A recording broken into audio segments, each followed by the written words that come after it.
Welcome back to my YouTube channel. स्वागत है आपका हमारी आज की क्लास में। स्टूडेंट्स, आज की क्लास होने वाली है रेशियो एंड प्रोपोर्शनल की सेकंड क्लास।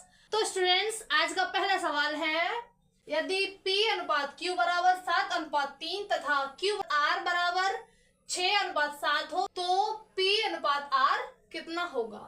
तो चलिए सॉल्व करते हैं सवाल को। पहले हम लिखेंगे P Q R, रेशियो में लिखेंगे हम P ratio Q ratio R। अब P कितना दे रखा है 7, लिखेंगे 7।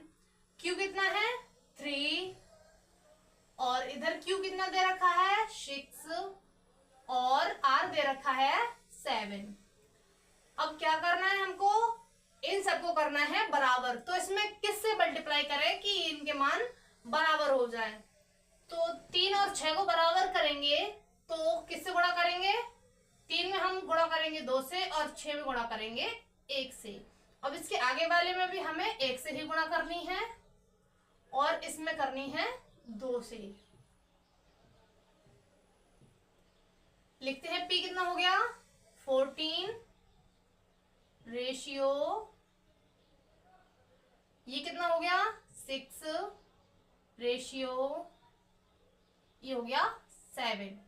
अब हमको क्या निकालना है P रेशियो R, लिखेंगे P रेशियो R। तो ये कितना हो जाएगा, P है 14 और R है 7, लिखेंगे 14 रेशियो 7। इसको एक बार और करेंगे तो ये हो जाएगा 2 रेशियो 1 और यही हो जाएगा हमारा आंसर, ऑप्शन नंबर डी। फिर से देखते हैं P ratio Q ratio R हमने लिख लिया। अब लिखेंगे P दे रखा है 7 और Q दे रखा है 3, इधर Q दे रखा है 6 और R दे रखा है 7। अब हम इनको आपस में करेंगे बराबर, तो हमको इसमें कर देनी है मल्टीप्लाई। मल्टीप्लाई करने के बाद ये आ गया 14 रेशियो 6 रेशियो 7।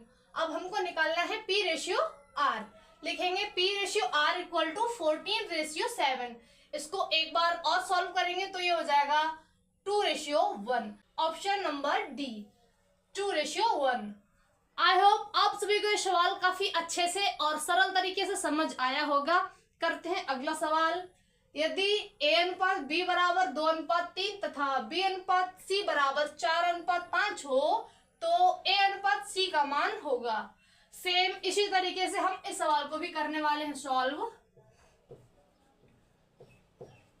लिखेंगे A ratio B ratio C। A दे रखा है 2 और B दे रखा है 3। नेक्स्ट में B दे रखा है 4 और C दे रखा है 5। अब हमें इसमें करनी है मल्टीप्लाई, इनको बराबर करने के लिए। तो क्या करेंगे, 3 में मल्टीप्लाई करेंगे 4 से और 4 में मल्टीप्लाई करेंगे 3 से। इसके आगे वाले में 3 से कर देंगे और इसमें करेंगे 4 से। करते हैं अब इसको सॉल्व। तो ये हो जाएगा 8 रेशियो, इसकी मल्टीप्लाई आएगी, ये आएगी 14।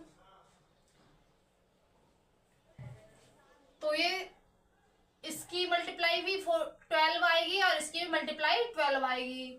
लिखेंगे 12 रेशियो C आएगा 15।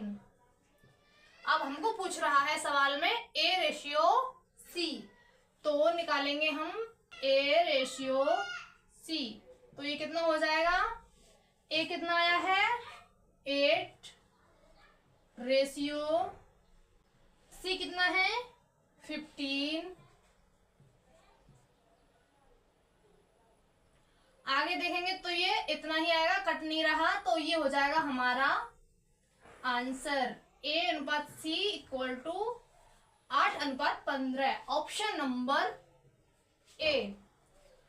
तो सबसे पहले हमने लिखा A अनुपात B अनुपात C, इनकी हमने वैल्यू लिख ली, फिर इनको बराबर करने के लिए हमने इनमें मल्टीप्लाई की। तो ये सॉल्व करने के बाद आ गया 8 रेशियो 12 रेशियो 15। अब हमको निकालना है A रेशियो C का मान, तो लिखेंगे A रेशियो C। A आ गया है 8 और C है 15, लिख देंगे। आगे देखेंगे तो ये कट नहीं रहा, तो यही हो जाएगा हमारा answer, option number A. I hope आप सभी को ये सवाल भी काफी अच्छे से समझ में आया होगा। अब करते हैं नेक्स्ट सवाल। दोस्तों अगला सवाल है, 750 रुपए को A, B, C में इस प्रकार बांटा गया है कि A अनुपात B बराबर 5:2 तथा B अनुपात C बराबर 7:13, तो A का मान क्या होगा? तो चलिए सॉल्व करते हैं सवाल को। लिखेंगे A ratio B ratio C। पहले दे रखा है A रेशियो B 5:2। नेक्स्ट में B रेशियो C दे रखा है 7:13। अब हमको करना है इसे बराबर, तो इसमें करेंगे मल्टीप्लाई, तो इसमें करेंगे 7 से और इसमें करेंगे 2 से, इसमें भी कर देंगे हम 2 से और इसमें करेंगे 7 से। अब करेंगे हम इसको सॉल्व, ये हो जाएगा 35 रेशियो 14 रेशियो 26। अब हमको क्या निकालना है? ए का भाग, तो हम इसको टोटल कर देंगे। लिखेंगे 35 प्लस 14 प्लस 26, तो ये हो जाएगा 75। मान लिया ये x है। अब हमको क्या निकालना है? a का मान, तो इसका टोटल आ गया 75x। सवाल में दे रखा है टोटल रुपए कितने हैं? 750, तो उससे हमको निकालना है x का मान। तो लिखेंगे x इक्वल टू 750 बटे कितना आया है टोटल? 75। तो x आ जाएगा यहाँ से 10। अब हमको निकालना है a का मान। a का मान निकालेंगे तो a के लिए वैल्यू जो है वो है 35। लिखेंगे 35x इक्वल टू कितना हो जाएगा? 35 की मल्टीप्लाई कर देंगे हम, x कितना आया है? 10। तो ये हो जाएगा a बराबर 350। ये हो जाएगा हमारा आंसर, ऑप्शन नंबर बी। एक बार फिर से देखते हैं। a ratio b ratio c का हमने मान लिख लिया। उसको बराबर करने के लिए हमने इधर 7 से मल्टीप्लाई कर दी और इधर 2 से मल्टीप्लाई कर दी। इसको सॉल्व करेंगे तो ये आ गया 35 रेशियो 14 रेशियो 26। अब हमने इसका टोटल कर दिया तो ये आ गया 75। मान लेते हैं ये है x। अब हमको निकालना है x का मान, तो सवाल में टोटल रुपए जो दे रखे हैं वो है 750 रुपए। तो इन सबका टोटल जो आया है उससे हमने भाग कर दी जो सवाल में टोटल दे रखा है उसको। तो x बराबर ये आ गया 10। अब हमको निकालना है a का मान, तो a की वैल्यू जो आई है वो आई है 35। तो मान लिया 35x, तो हमने a की वैल्यू में मल्टीप्लाई कर दी x से, तो ये हो गया 35 मल्टीप्लाई 10। तो ये हो गया 35 मल्टीप्लाई 10। मल्टीप्लाई करेंगे तो ये आ गया a इक्वल टू 350। ये हो गया हमारा answer, option number B. I hope आप सभी को ये सवाल भी काफी अच्छे से और सरल तरीके से समझ आया होगा। करते हैं अगला सवाल।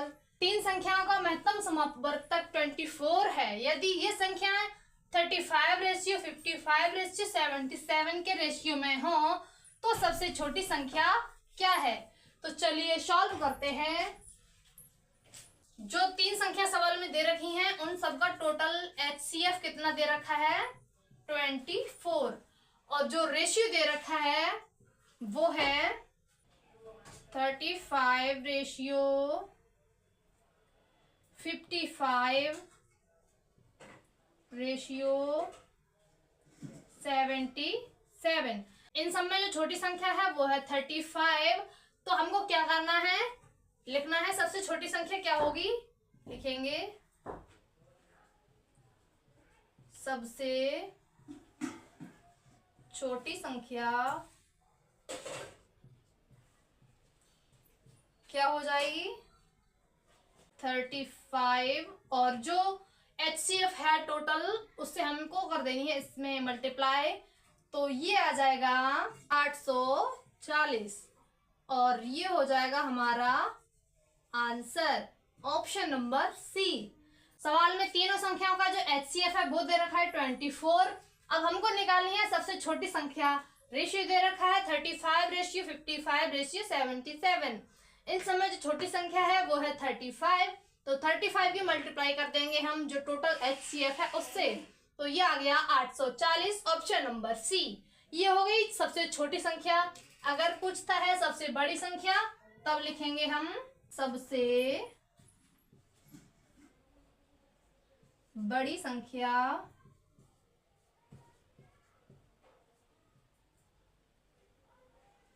सबसे बड़ी संख्या अगर जब पूछेगा तो इसमें सबसे बड़ी संख्या कौन सी है 77। अब इसके में हमने मल्टीप्लाई कर दी 24 से, तो ये आ जाएगा 1848। सबसे बड़ी संख्या हो जाएगी 1848। अगर बीच की संख्या पूछता है तो बीच की संख्या कौन सी है इसमें 55। लिखेंगे 55 मल्टीप्लाई जो टोटल HCF है 24 उससे कर देनी है मल्टीप्लाई, तो ये आ जाएगा 1320। फिर से देखते हैं टोटल HCF 24 है और जो टोटल रेशियो है वो है 35 रेशियो 55 रेशियो 77। सबसे छोटी संख्या दे रखी है रेशियो में 35 है, HCF से हमने इसमें मल्टीप्लाई कर दी तो ये आ गया 840। ये हो गया हमारा आंसर। अगर सवाल में पूछता है सबसे बड़ी संख्या तो रेशियो में सबसे बड़ी संख्या है 77, तो उसमें हमने कर देनी है HCF से मल्टीप्लाई, तो ये आ जाएगा 1848। अगर सवाल में पूछता है बीच की संख्या तो बीच की संख्या सवाल में दे रखी है 55, तो इसमें मल्टीप्लाई कर दी हमने HCF से, तो ये आ गया 1320। आंसर है हमारा 840 option number C. I hope आप सभी को ये सवाल भी काफी अच्छे से और सरल तरीके से समझ आया होगा।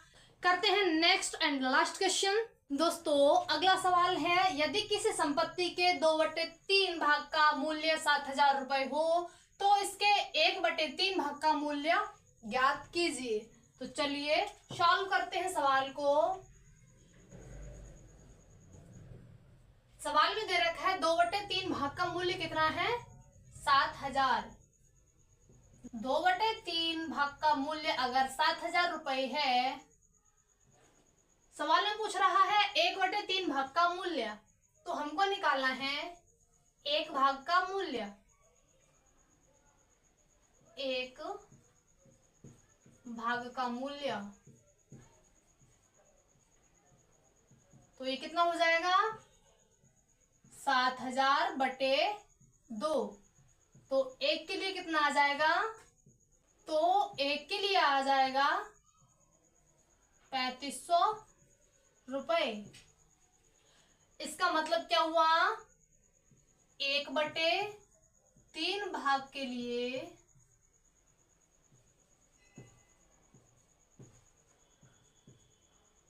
मूल्य, 1/3 भाग के लिए मूल्य जो हो जाएगा वो कितना हो जाएगा 3500।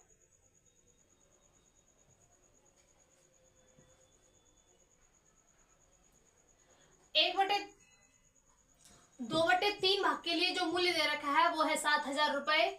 1 भाग का मूल्य हमने निकाल लिया तो ये आ गया 7000/2, ये आ गया 3500 रुपए। सवाल में पूछ रहा है 1/3 भाग का मूल्य ज्ञात कीजिए, तो हमने 1 भाग का मूल्य निकाल लिया। ये हो गया 1/3 भाग के लिए मूल्य, तो ये हो गया 1/3 भाग के लिए मूल्य, तो ये कितना हो जाएगा 3500 रुपए। ये हो गया हमारा आंसर ऑप्शन नंबर बी। एक बार फिर से देखते हैं। सवाल में दे रखा है 2/3 भाग का मूल्य 7000, तो हमने लिख लिया 2/3 के लिए कितना दे रखा है 7000। अब हमको निकालना है 1 भाग के लिए मूल्य, तो 7,000 में हमने 2 से कर दी भाग, तो ये आ जाएगा 3500। अब 1/3 भाग के लिए मूल्य कितना आ गया है?